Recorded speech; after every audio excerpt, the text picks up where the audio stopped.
Bonjour à toutes et à tous. Je voudrais d'abord vous présenter l'Église protestante luthérienne dans son aspect historique. Je serai peut-être un peu plus long que pour le reste parce que c'est justement une Église qui est mal connue, en tout cas au niveau de son histoire. Cette Église et le luthéranisme, en tout cas dans ce qui constitue aujourd'hui la province de Luxembourg, a longtemps été interdite. C'était une Église clandestine avant de devenir discrète et confidentielle, et puis enfin d'apparaître au grand jour, principalement après la Deuxième Guerre mondiale.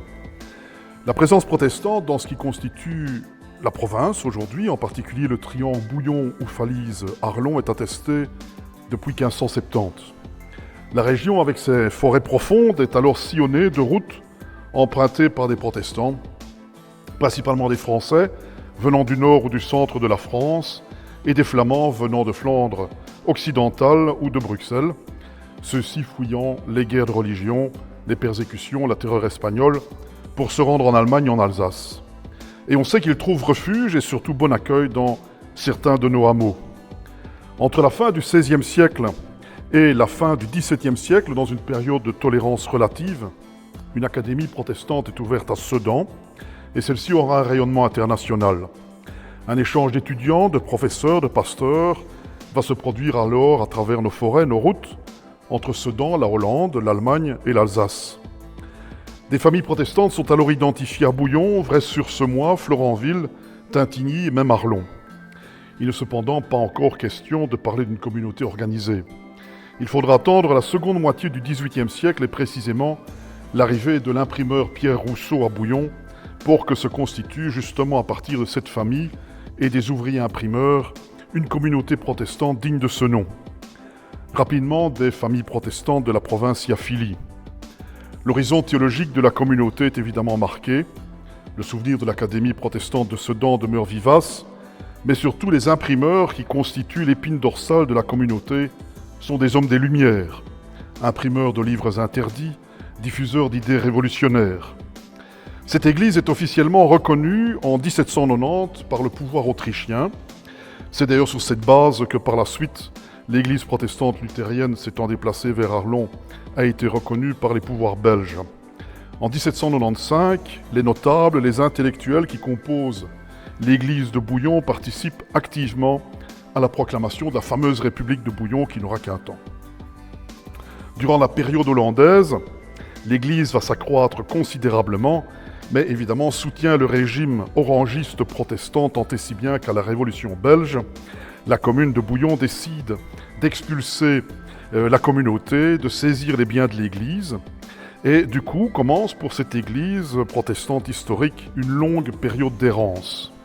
Les cultes sont toujours maintenus et les sacrements dispensés, mais la communauté se réunira ici et là dans des maisons particulières, des châteaux, des fermes.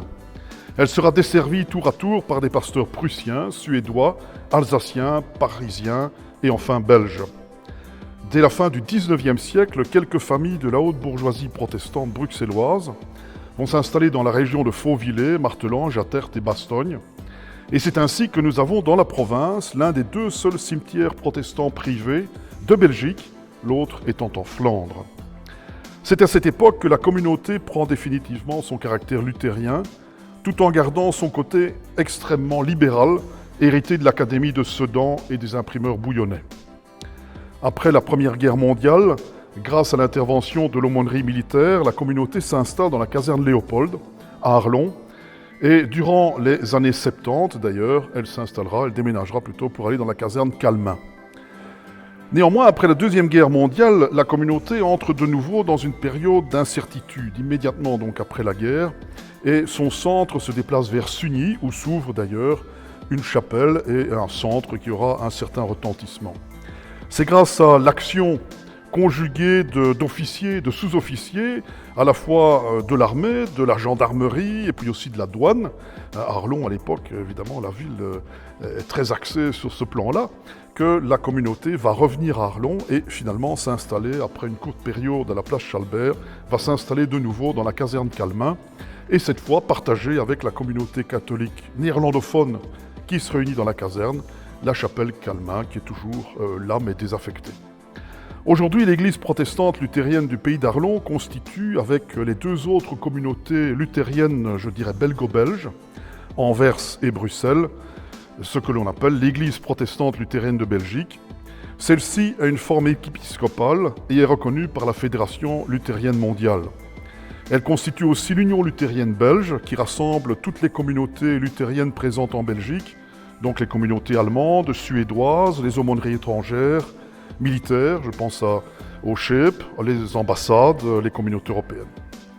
À Arlon, depuis la démilitarisation de la caserne Calmin, les offices luthériens sont célébrés dans l'église de Viville, une église en quelque sorte œcuménique, puisque le culte catholique romain y est célébré 1 heure avant le culte luthérien. Le thème choisi pour la semaine de l'unité de cette année s'énonce ainsi « Demeurez dans mon amour et vous porterez du fruit en abondance ». Au premier abord, je ressens effectivement l'appel à l'unité, mais aussi j'éprouve un sentiment de singulier, le contraire de pluriel. Certes, me direz-vous, l'amour de Dieu est unique et le fruit désigne un collectif. Je ne m'étendrai pas là-dessus, mais plutôt je m'étendrai sur le singulier du verbe « demeurer ». Là encore, « demeurer », me ferez-vous remarquer, est un pluriel. Sans doute, mais c'est la demeure en arrière-plan qui me semble être au singulier, la demeure que l'on imagine, ou tout au moins la demeure unique qui pourrait être dans les esprits. Or, ne nous y trompons pas, Jésus est clair, il y a plusieurs demeures dans la maison de mon Père. Que nous prenions la chose au sens propre ou au sens figuré, symbolique, à défaut d'être un appel, c'est au moins la constatation d'un pluralisme. L'unité dans la pluralité. Et ce n'est pas un paradoxe, c'est même un défi et une nécessité. Sans la pluralité, nous risquons fort de n'avoir d'autre identité que lénifiante. Une identité lisse, une identité terne, assortie d'une pensée unique. Nous voilà sans moteur, sans énergie, sans sel et sans fruits, ou du moins sans fruits frais. Que du lyophilisé, du stérilisé, de la conserve, pour continuer avec cette image.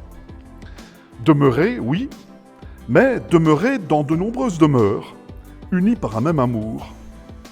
Les demeures sont et doivent rester nombreuses.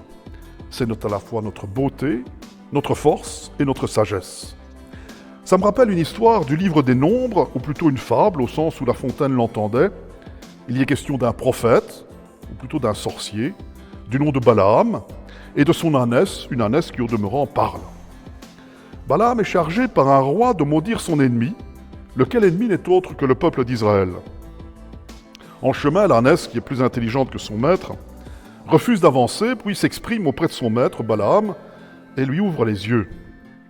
Et finalement, au lieu de maudire Israël, au lieu de maudire le campement d'Israël, un campement fait de briques et de brocs, un peuple partagé entre ses 12 tribus, ses multiples rites, ses traditions hétéroclites, eh bien Balaam prononce ces paroles magnifiques, une bénédiction.